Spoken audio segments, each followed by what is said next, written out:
Hello, Vachal. Let's read the question. Three identical spheres, each of mass m, are placed at the corners of a right angle triangle with the mutually perpendicular sides equal to 2 meter. Taking the point of intersection of the two mutually perpendicular sides as the origin, find the position vector of center of mass. तो question में हमें given है कि तीन identical spheres हैं, सबका मास हमें m given है, उनको हमने रखा हुआ है at the corners of a right angle triangle with mutually perpendicular sides equal to 2 metre. तो राइट एंगल ट्राइंगल कैसे बनता है? इस तरीके से बनता है, राइट. इनके कॉर्नर्स पे हमने तीन मासेस रखे हैं, जैसे हम फिगर में देख सकते हो ना, ये ऐसे अलोंग एक्स वाई प्लेन आपको दिखा रखा है. ठीक है, यहाँ पे देखो ये तीन कॉर्नर्स इस तरीके से बन रहे हैं. ये आपका ऐसे राइट एंगल ट्रायंगल बनेगा ना, इस तरीके से. इनके कोऑर्डिनेट्स आपको ऐसे शो कर रखे हैं. तीन ये स्फीयर्स इस तरीके से रखे हुए हैं. ठीक है, इनके कोऑर्डिनेट्स आपको ऐसे यहाँ पे दिखा रखे हैं. अब देखो क्वेश्चन में बोल रखे हैं जो पॉइंट ऑफ इंटरसेक्शन है टू म्यूचुअली परपेंडिकुलर साइड्स का, ये जो दो परपेंडिकुलर साइड्स हैं, ये वाली और ये वाली, इनका जो इंटरसेक्शन है दैट इज दिस पॉइंट. इसका हमने ओरिजिन माना है, यानी कि इसका जो कोऑर्डिनेट हो जाएगा दैट वुड बी 0,0. ठीक है, इन दोनों के इंटरसेक्शन को, जो दो म्यूचुअली परपेंडिकुलर साइड्स हैं, इनके इंटरसेक्शन को हमने क्या माना है? ओरिजिन. तो यानी कि इस वाले स्फीयर के, इसको बोल देती हूँ मैं m1. ठीक है, ये फर्स्ट स्फीयर हो गया, ये सेकंड स्फीयर हो गया, ये हो गया थर्ड स्फीयर. ठीक है, यानी कि सेकंड वाला जो स्फीयर है इसके कोऑर्डिनेट क्या हो जाएंगे? 0,0. अगर मैं फर्स्ट वाले की बात करूँ, देखो अब देखो एक्स कोऑर्डिनेट इसका 0 हो जाएगा, वाई कोऑर्डिनेट क्या हो जाएगा? 2. और इसका क्या हो जाएगा? देखो एक्स कोऑर्डिनेट तो हो जाएगा 2 और वाई कोऑर्डिनेट हो जाएगा 0. ठीक है, अब हमने सबके कोऑर्डिनेट्स लिख लिए. तो सेंटर ऑफ मास सिस्टम का, उसके कोऑर्डिनेट्स फाइंड आउट कर लेते हैं. एक्स कॉमा वाई निकाल लेते हैं. ठीक है, x coordinate of centre of मास कैसे निकालेंगे? That would B m1 x1 plus m2 x2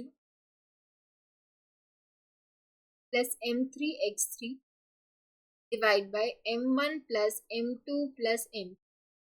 ठीक है, देखो सबका मास तो सेम ही है. m x1 की वैल्यू कितनी है? 0. मल्टीप्लाई में 0 है,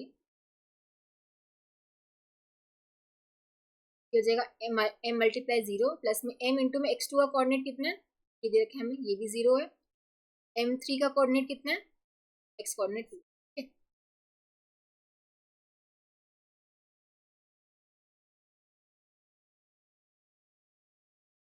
तीनों का मास m ही था, m प्लस m. तो ये आ जाएगा 0 plus 0 plus 2 divide by 3m.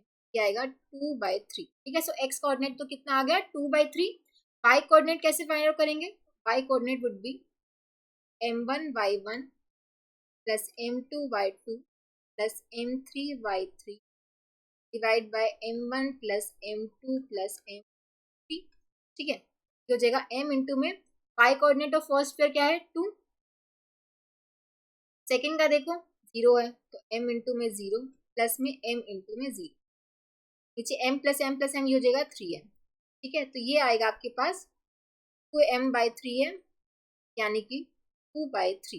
ठीक है, सो y कोऑर्डिनेट और सेंटर ऑफ मास भी क्या आ गया? 2/3 और x कोऑर्डिनेट भी क्या था? 2/3. तो इन वेक्टर फॉर्म हम कैसे लिखेंगे? वेक्टर फॉर्म जो पोजीशन वेक्टर हो जाएगा सेंटर ऑफ मास का, that would be x coordinate और centre of mass i cap plus में y कोऑर्डिनेट और centre of mass j cap. ये हो जाएगा 2/3 i cap plus 2/3 j cap.